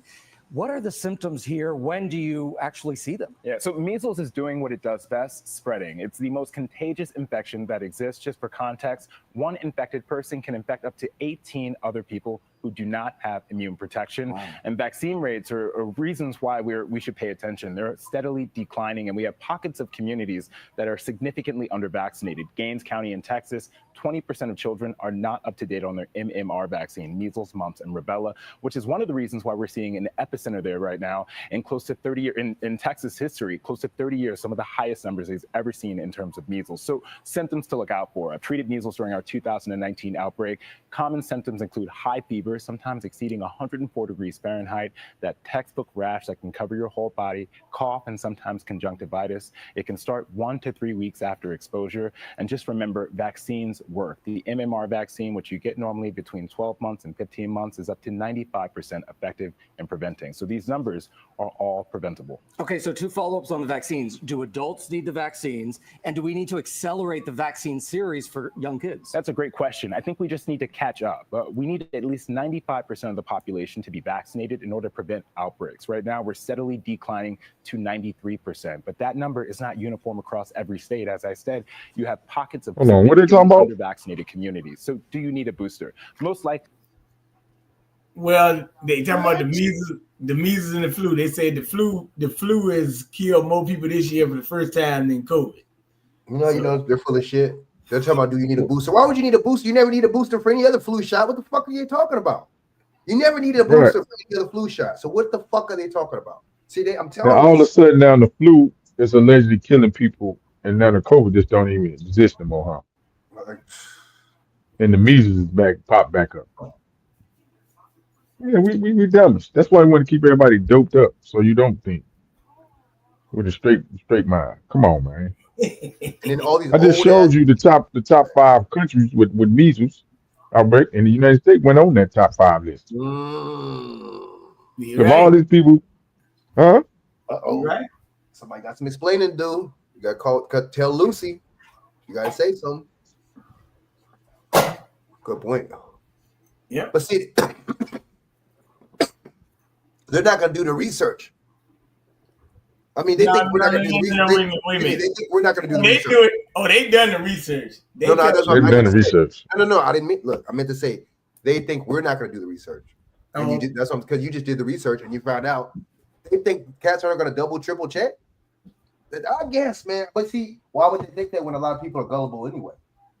A lot of people are yes men. Oh shit, yeah, whatever the government says, yes. Whatever the news says, they know what's best for us. Ain't that right, Bob? So they pushing flu shots and flu boosters. Huh? Sounds like another MMRA or MMR. Hey. With all the three combined. That's what it sounds like. Look at him. No, they've been doing it. They've been stacking the shots too. They've been giving people flu shots, ammonia shots, and the MRA stuff. Stacking. They doing that. Stacker too. Nigga stacking more than a fucking bodybuilder and shit. Did you hear on the news that there was a active shooter over there? What happened? An active shooter. Yeah, we're gonna get to that in a minute. No, the vaccine thankfully provides protection throughout your life. However, if you have immune compromise, or for example, if you're on chemotherapy, if you have other conditions, you can talk to your doctor about getting tested for a titer. But overall, you are safe. Your risk is relatively low if you are vaccinated. Okay, Dr. Darian, as always. You know what I just thought about right now? They don't have fire drills and all that at school no more. They just go straight to the PSYOP. You notice that? Mm-hmm. They used to have fire drills every month, whatever, but they don't do that no more. That's the PSYOP. The drill be the Planting PSYOP. a tree, installing a fence, whether your project is big or small, Columbia Gas At a hospital in York, Pennsylvania, that's west of Philadelphia, one police officer has been killed. Authorities say a suspect carrying a handgun and zip ties entered the intensive care unit at UPMC Memorial Hospital, taking several staff members hostage. They say he opened fire, striking a doctor, a nurse, and a custodian. The suspect was holding one staff member at gunpoint and had another worker in zip ties when police say he was shot and killed by officers. West York Borough Police Officer Andrew Duarte died on. You know what? How did he get the time to put him in zip ties? Nope. So he didn't. Nobody got a clear shot when he did that. When I was out of town the other night, I looked up on the screen in the building, and it said 2 officers had been shot and I think killed in Virginia Beach. This wasn't national news, but I did see it on the screen because it came up breaking news in Newport News. I mean, in Virginia Beach. Excuse me. So officers have been getting shot, but they making sure you know about this hospital shoot. I just put it out there. On the scene. 2 other officers were also shot but are in stable condition. Tonight, authorities have not shared a motive for the shooting. ABC's Christian Cordero leading us off from the scene in York, Pennsylvania. Tonight, one police officer is dead and several others are injured after a gunman stormed a local hospital in Pennsylvania. We advise we have 2 officers hit by gunfire. According to officials, the gunman, Diogenes Archangel Ortiz, entered UPMC Hospital in York, Pennsylvania. He's an archangel. Can you stop him for a second? With a handgun and zip ties. He wants. So you got the other dude that replaced the black, you know what I'm saying, general named Raising Cain, and now this dude's last name is Archangel. You really expect us to believe this shit? Who's making this shit? Who is making these scripts up? And so I get it. He might as well call him Mike. He might as well, his name might as well be Michael, the Archangel. He might as well call him Michael. You see how they do that? And see, he had zip ties. Is this the movie? Is this like out of the movie Heat or something? So you have zip ties, right? So when he was zip tying motherfuckers, they couldn't get a clear shot. Nobody could have got a clear shot at him when he was tying the people up. Then he put the gun. He had to put the gun down, right? We don't think that Ooh, this funny. Nope. Straight to the ICU, and in the ICU, this individual went and held hostage members of the UPMC staff. Adding Ortiz tied the hands of one hospital staff member behind her back as police responded to the scene. The individual was holding at gunpoint a member of the UPMC staff and ordered the police to get back to behind the doors. So the cops were Authorities say Ortiz fired his gun, striking a doctor, nurse, and custodian. As police officers attempted to engage Ortiz, he entered the hallway holding the hostage at gunpoint. An intense firefight ensued, and Ortiz was struck and killed. Whoa. Stop it for a second. Stop it. Whoa. No, that's not the procedure. Whoa. Wait. Okay, see, they don't tell you who started shooting, bro. When somebody has a hostage, you don't shoot. Oh my God, bro. So how come in the movies they do it the right way and in real life they don't do it the right way? Come on, man. This story just sounds like a week of shit. Does that make sense? In the movies, they do it the right way, and then you hear these stories in supposed to be real time, real life. They do it everything that sound like they would do it in the movie, bro. That don't even make no sense, man. And then I love how they say, "Oh, we don't know the motive. If the motherfucker's dead, why would you even want to know the motive? The motherfucker's dead. Closed case, dude."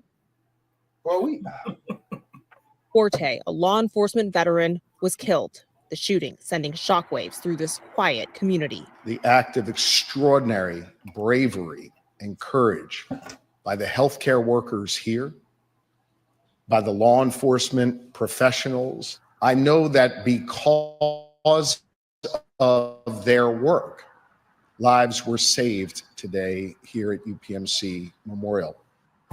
With authorities say no patients were injured and they continue to receive care here at the hospital. Investigators are still searching for a motive. All right, Christian Cordero, thank you. Zaxby's just out Phillied the Philly with our signature crispy chicken fingers.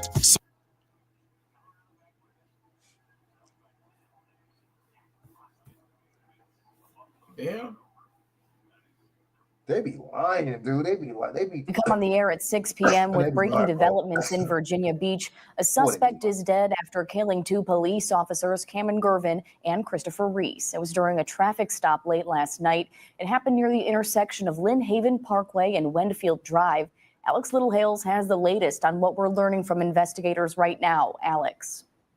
It started out as a traffic stop over an expired license plate tag. Virginia Beach police officers Cameron Gervin and Christopher Reese pulling over a Hyundai Sonata on their midnight shift. But minutes later, that driver allegedly pulled the trigger twice on those two officers before allegedly pulling the trigger on himself. We asked them to go out in this community and keep us safe from evil. And last night, well, why they gotta use the word alleged? Did the motherfucker do it or did he not do it? Saturday Who was afternoon, saying? Virginia Beach Police Chief Paul Newgate revealed new details about how someone shot and killed two Virginia Beach Police Department officers in the line of duty Friday night. 25-year-old Cameron Gervin and 30-year-old Christopher Reese pulled over John McCoy III over an expired plate. When the suspect finally exited the car, a quote tussle began. Now, I'm gonna tell you some wild stuff here. All right, hit us with the 33. I'm gonna tell y'all some wild stuff because I was actually out this night when this came up breaking news. But now they saying it came on Friday. They put this on 11 o'clock news like it just happened then. Facts. That was a whole day if that's the case on Friday night. So they either had to be Saturday night or this happened on Friday and they didn't report this shit until Saturday. To match up with the narrative, to match up with a certain day or another event. Yep. Wait a minute. Wow. Or a date. You know, there's a date. There's a reason why. And it was 2-2, right? Yeah. There you go, bro. That was 2-2-2. You know what I'm saying? Because I'm telling you, like, I actually saw this on the screen. Matter of fact, I was sitting down. Matter of fact, I was sitting down, and it was in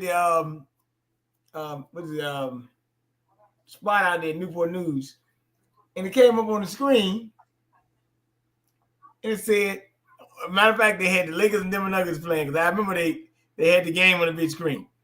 Looked up, it said 2 police officers shot in Virginia Beach. I said, well, damn, I ain't number 45 minutes from there. I said, that's kind of crazy. So, you know, I thought it was Saturday night, but obviously they said this happened on Friday night. So they must have announced. So this couldn't have been breaking news because they act like this shit just happened. That was a full 24 hours before that. All right. Pistol from his pocket and immediately shot both VBPD officers. Those officers fell to the ground. While on the ground, defenseless, he shot them each a second time. I need that stretcher up to my location ASAP.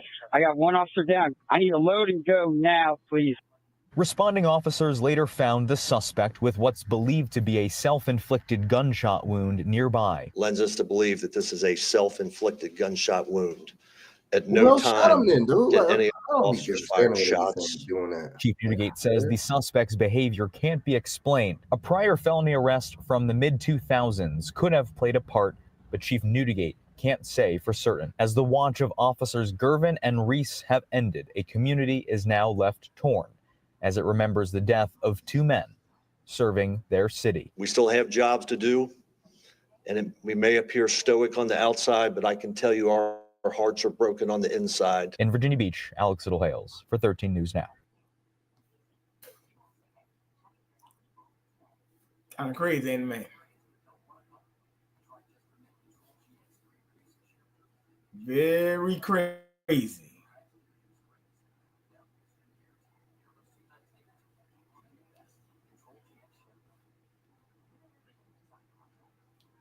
Do you want a modern tech stack? It's at Capital One. Do you want a great culture? Eggs for $13.99, but the original price was $18.99. You guys, there are no eggs at the grocery store. I just talked to the grocery store attendant, and she said that there haven't been a shipment of eggs in 1 week. Today is the day. I know they are going to be $1.99 today. Oh. As you know, lots of frustration about the soaring price of eggs, if you can even find them on store shelves. Our chief business correspondent, Rebecca Jarvis, and chief White House correspondent, Mary Bruce, join us now with the latest on the shortage. And let's start with you, Rebecca. Can you give us this a reality check here on where we stand? Yeah, well, the reality is, Robin, good morning, guys. Nice to see all of you, is that we are seeing this everywhere, from grocery stores to bakeries and diners. Both of those types of businesses use a lot of eggs, so you see it there as well. And the average price across the country right now for a dozen eggs, $4.95. That was last month. A year ago, it was $2.52, which is a stunning 96% jump over the last year. And now that's what you're paying, what the grocers pay. That's called the wholesale price, was $8.07 in the latest weekly report. Many retailers sell eggs as a loss in the hopes that you're going to come in, pick up a dozen there, and buy a few other things while you're at it. That much higher wholesale price is a signal that what you pay at the grocery store, what we all pay, it could be going higher. And of course, this is if you can find the eggs. With bird flu spreading, many egg shelves at supermarkets are empty. In the past shortages like this, Robin, they were regional, but the USDA says this time, this is a nationwide thing. Robin, can I ask a follow-up? Sure, Yeah, please. Yeah. Double the retail price seems way out of whack. It might seem out of whack, George, but when you look at that wholesale prices are much higher than what people on average are paying in grocery stores. The grocers make almost nothing. They have very small margins, so they're having to increase those prices, they would say, to keep their employees, to keep more groceries on their shelves. Yeah, I've seen some of the reports that we've had, and they show that at a bakery and how they talk about. Yeah, I thought that was a dude. My bad. Talking. Oh, shit, my bad, The dude. increase Yeah. in prices. But, you know, of course, for families. Of course.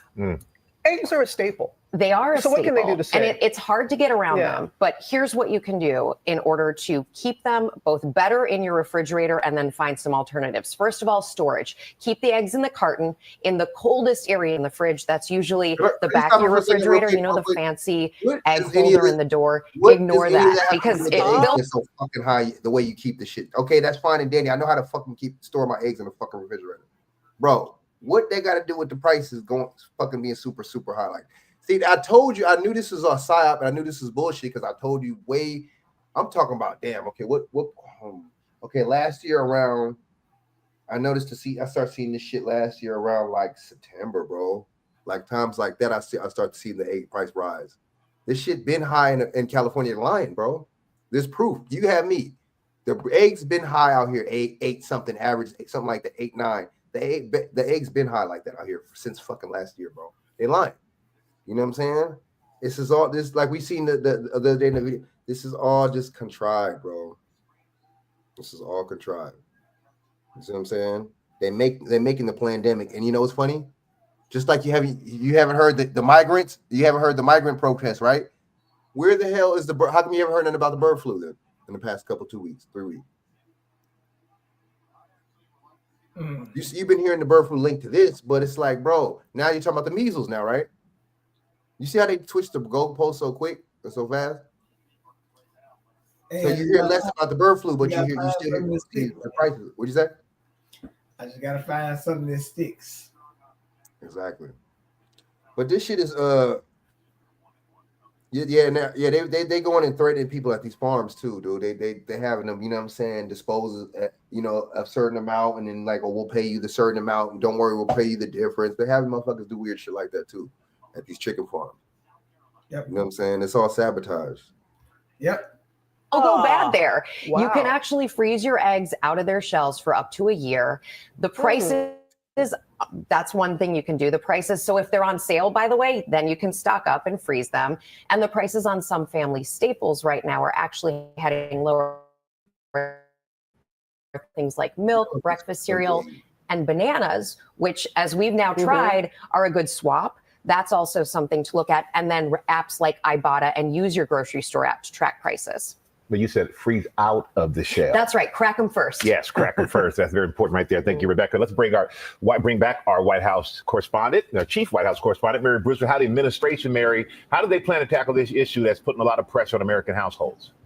Yeah, Michael, well, the president promised during the campaign that he was going to bring down prices, and he certainly is well aware that many voters supported him because of the economy. But the administration now admits this is going to take some time. Now, the president is blaming rising inflation on his predecessor. They're also blaming the Biden administration for the bird flu outbreak. Now, the Trump administration says they are working on a new strategy to fight bird flu that emphasizes vaccinations and tighter biosecurity over killing chickens, but they have yet to release the details of that new plan publicly. Now, amid all of this, several employees at USDA were caught up in these mass firings, but guys, the administration says they have been swiftly rehired.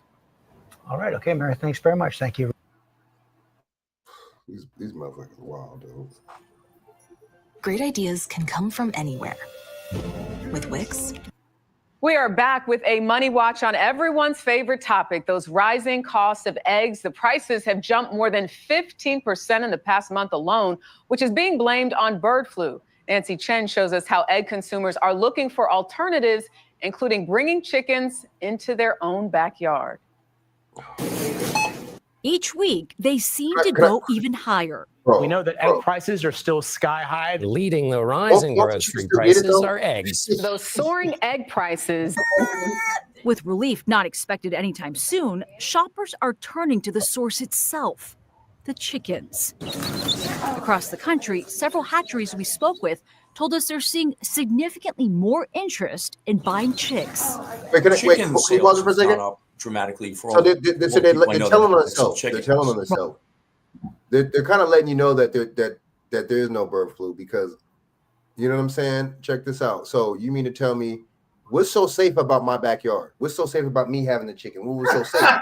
They still get it? Oh, we don't think, man. Think. That's funny. You know what I'm saying? Yep. These motherfuckers. Ron Goldsmith says sales of feed for chickens at his New Jersey pet store have more than doubled since October. Every week we're selling probably 50% more than we did the prior week. Even renting hens has taken off, with one company lending out their chickens for 6 months at a time. Still, as charming as they are, keeping chickens isn't always all that it's cracked up to be. A backyard hen in her prime can lay up to 5 eggs a week. Between the initial cost of the coop, chicks, and feed, setting all this up could mean thousands of dollars. Compare that to buying a dozen eggs per week at the store for about $300 a year. If people are looking to get backyard chickens to help offset the price of eggs, is that a good idea? That's a very bad idea. Known as the Chicken Chick, author Kathy Shea Mormino has been raising chickens in her Connecticut backyard for 20 years. She shares her experiences on social media. So he feels safe and supported. What is your take when you hear that people are looking to get these backyard chickens? I think it's terrific to think about it and research it and look into it, but there are a lot of considerations that go into making the commitment to keep chickens. If you travel a lot or have a job that keeps you away from home most of the day, chickens are not a good pet for you. Hey, ladies. Mormino also points out how bird flu is a concern for flocks at home, too, and that not all towns even allow them. A good way to save is in the kitchen itself. The experts at Good Housekeeping suggest substituting a 4th cup of Greek yogurt in place of an egg while baking. Liquid left over from a can of chickpeas can also be added to recipes or whipped into an aioli-like spread in place of mayo. If you're looking to switch up your meals, firm tofu can stand in for a scramble, and you can season it with turmeric to mimic that yellow color. Some tips and tricks so that even with egg prices extra high, it doesn't leave you scrambled. And speaking of substitutions, we've long thought of eggs as a relatively affordable source of joke protein. like it's funny, but see, now, it's on not funny average, because a pound of ground you're paying beef, high ass pork prices, chops, dude. That's and what's so chicken funny breast about that. is each a better deal than a dozen eggs, according to Nielsen IQ. So something to think about if you're looking for a meat alternative to eggs. Well, I say you can never go wrong with a good burger. That's just And Doc What's so Balls, like that shit's funny and shit. tofu it still tastes like shit. I know that shit. When I first tried it, I'm like, I'll never again, man. Fuck, the jail sandwiches is better than that Wait. shit. Fuck. They go to show you.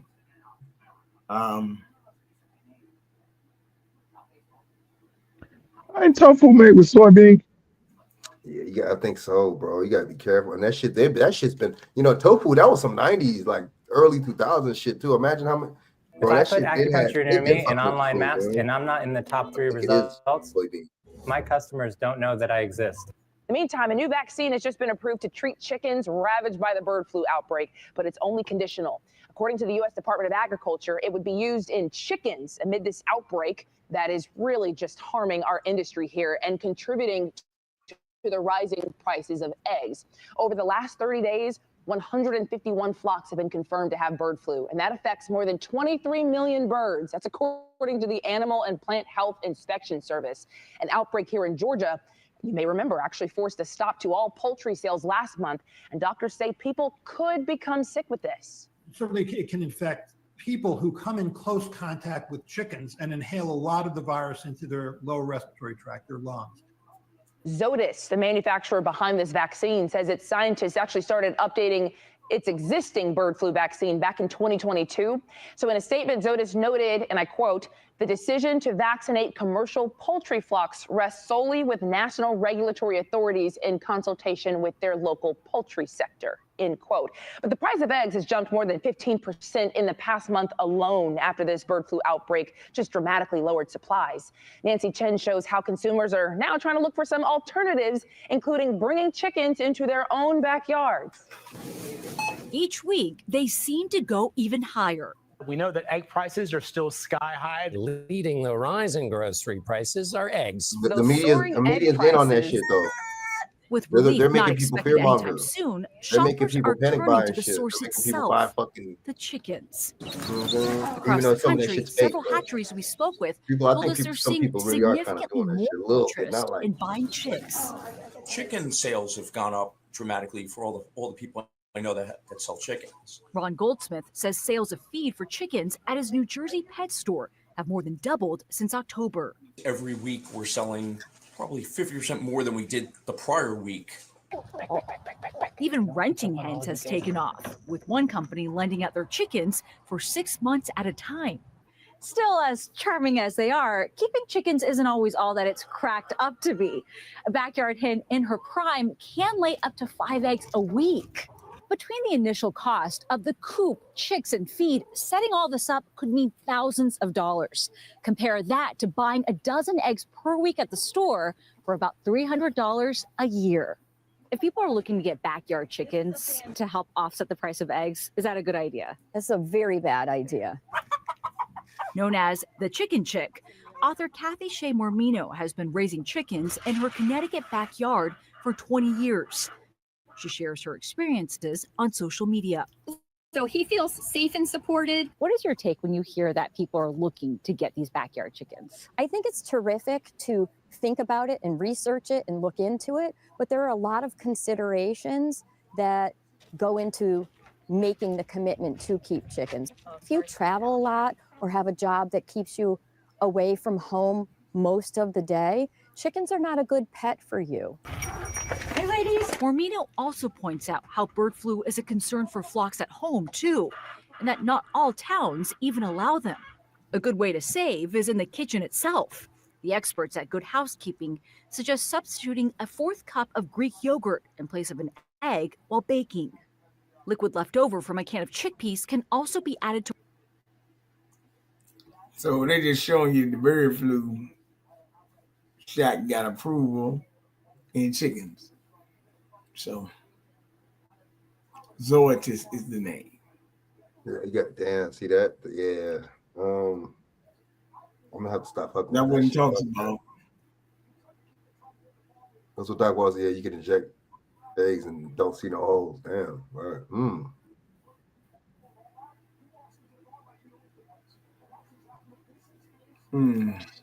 So that just go to show you that we got a lot of stuff going on there, and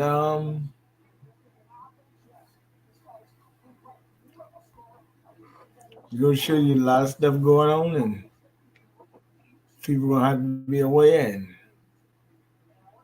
don't touch that bird, don't touch that stereo, man. But, oh man, well, that's some bullshit right there, bro.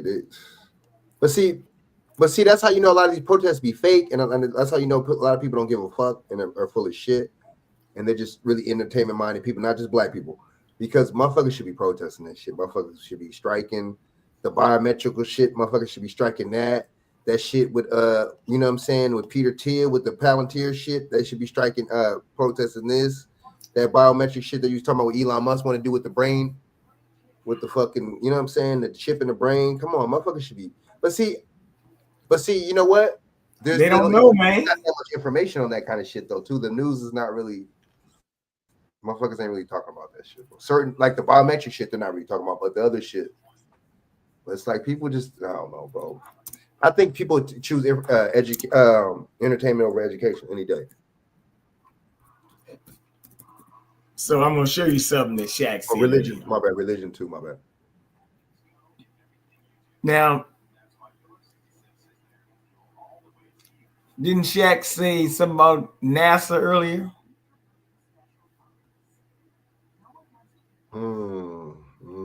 Yep. The word NASA in Hebrew means to deceive. There you go. Yeah. Yes. So that's what NASA means. In Hebrew, it means to deceive. Ain't that right, Shaq? Shalom, Shaq. Shalom. Hey. But that's what NASA he was wanting to see, but they've been lying to your ass. Now look, Doc Boss, I sent you the thing. Yeah, I didn't know that. So I guess people saying that I got copyrighted and I was live, but I wasn't live, or whatever the case may be. But it says I've been live for almost 2 hours. I'm actually about to close out. So, but I just want to bring that to you because whatever the copyright was, I don't. When I end, I don't know if the video will still be up, or maybe I don't know if I can go back and watch it. I don't know what's gonna happen. But what you play with that? I hate, and that's all I don't like about these. They don't tell you. Like before, what I used to like, they should say, okay, you could cut this part of this. This is what you this is the copyright little thing, and this is what we give you option. You can keep it up. We'll take it down, or you can cut it out, and the video stay up. They don't even do that no more, and they don't even tell you like, what did I fucking copyright, bro? What the fuck? Like, huh? I didn't even see violation, but I when I exit out, I'm gonna look at it, and usually when you get violated, they take it down. Yeah, but they ain't take it down. They probably give you a copyright claim. A claim is not really that bad, man. I had some of those shits. It's just like the person's like, oh, he's using my. Doing it. The person just be like, oh, or they'll say, I don't know. It's funny because how would the person report? Will know anyway, but they'll be like, yeah, you're using some. The person, is saying that you're using their stuff, and you know what I mean. And then they'll take it down. And they have to either take it down, but they used to have you just cut out. I don't know, man. It's crazy. These it's just not about the customer no more, bro. Everything is just private. You can see how everything's gonna be privatized. It's not fuck the customer, fuck them. They're giving you the money, but fuck them. That's just how America is right now. You know what I'm saying? Well, this is what I'm gonna say.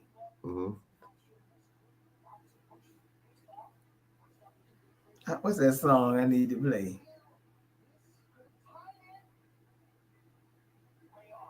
I don't know what's happened, but I do remember when I was younger. And I say, this is how we got to do it, Frank. Because we getting time is there, and you got to really mean it, brother. You got to really mean it.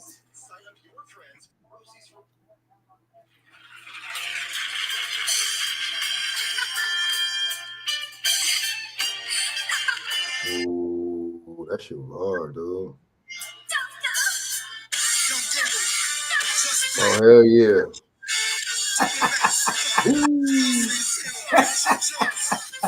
You gotta mean it, man.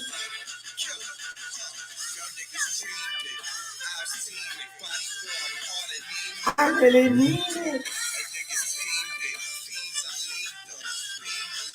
I really mean it. I really mean it. That shit hard. Then what you think about? Hey, what you think about the what's the name? That shit hard. I really mean it. That should give me some. We got to really mean it. So that's what I'm saying. Hey, look, you're right. They haven't stopped the censorship because they really mean it. That's right, Doc Boss. They really mean it. Just want to put that out. What I think about what? What you think about the hostages? Now they're saying that they send them dead. So I never see. This is how you know this is fake. I've been on the hostage thing. That's where I've been on that. You know what I'm saying? I already broke down that shit stage anyway. So look, why would you? So we never heard nothing about no dead hostages all this damn time, even when Biden was in office. And you know what I'm saying? So now all of a sudden, talking about, oh, they sent some 4 hostages was sent over dead in caskets and all. Like what, bro? See, you see how all these twists and turns like a roller coaster, like it's like we had Magic Mountain or something. Hey, yo. They talking about hostages, but look, every time I see it, they look real happy.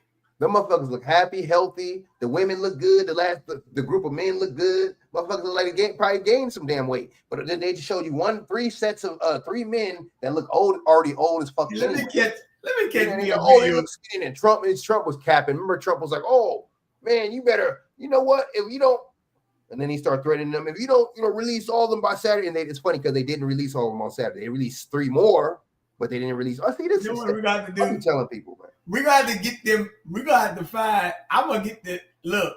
They're gonna interview one of them hostages one day, and I'm gonna get the name of that, and I'm gonna go right to find out that motherfucker got an IMDb. That's all I'm gonna do. Let me look this shit up.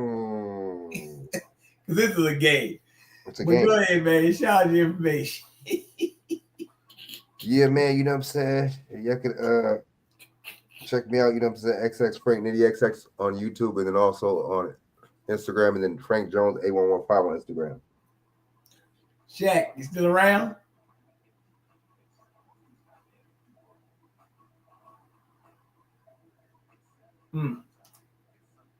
Hey, real quick. Hey, you want to play that what you sent me about the? I didn't even watch that about the dude talking about the fast food. People ain't buying fat. What they said that Americans aren't spending money on fast food and it's hurting the economy or something. You know what? You know what? I don't know what Chak is. I'm gonna play that. You know what? Let me come back on tomorrow and play that. I got you, talking about. I know what you're talking about. You talking about the one with the guy, people not buying fast food? Yes. Let me tell you something about the fast food thing. I want to break that down right quick. People are buying it, but they're not buying it like they used to. First of all, motherfuckers, I just be honest, a lot of motherfuckers broke, man. Right? I mean, you think about fast food prices even went up, right? That's real. That's a fucking fact. So, like I said, I mean, Popeye that food used to be packed. Now it ain't packed like it used to be. Matter of fact, Starbucks just announced they're laying off 1,100 people. Right? So that not the corporate department, no, not the baristas in the store and stuff. But I'm just saying that we got a lot of stuff going on. So people really have to just really like pay attention to what they got. We in a bad state. Oh, bad, real tough. You know what I'm saying? And we're gonna make it. But you see the point I made up earlier. Now this is what I'm saying. I'm gonna say it on your show. I'm gonna say it on mine.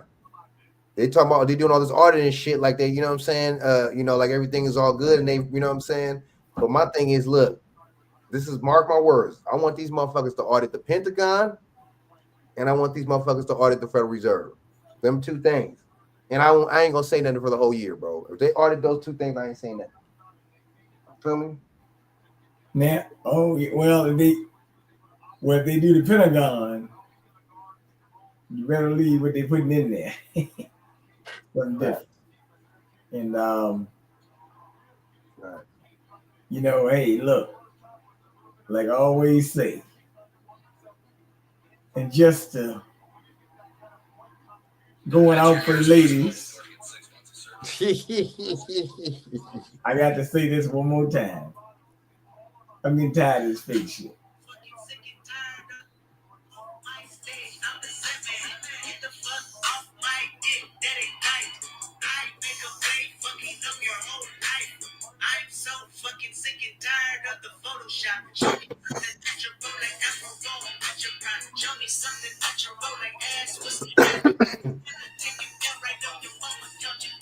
All I want to say, I'm getting sick and tired of Photoshop. That's all I want to say. And hey, look, remember in the movie Avatar, we didn't know, but now I seen some wild stuff, and the BBL thing is coming to real life. But anyway, y'all can get Chak Wilder on his YouTube and Chak Wilder on Instagram. As for me, I'm gonna exit out and check this video out after I close out to see what part they cut out. Possibly, it might not even be up when I cut it off. I don't know. But hey, real quick before my bad, before you go off, Felicia sent me a message. You know what I'm saying, in my comment section on my page. She said there should be mandatory auditing every quarter, and it should be made public. That's a fact right there. That's a fact. Good point. Well, let's see what happens. But shoot, take your time. All right, salute. Maybe we need to start auditing too. All right, man. Facts. All right, got you.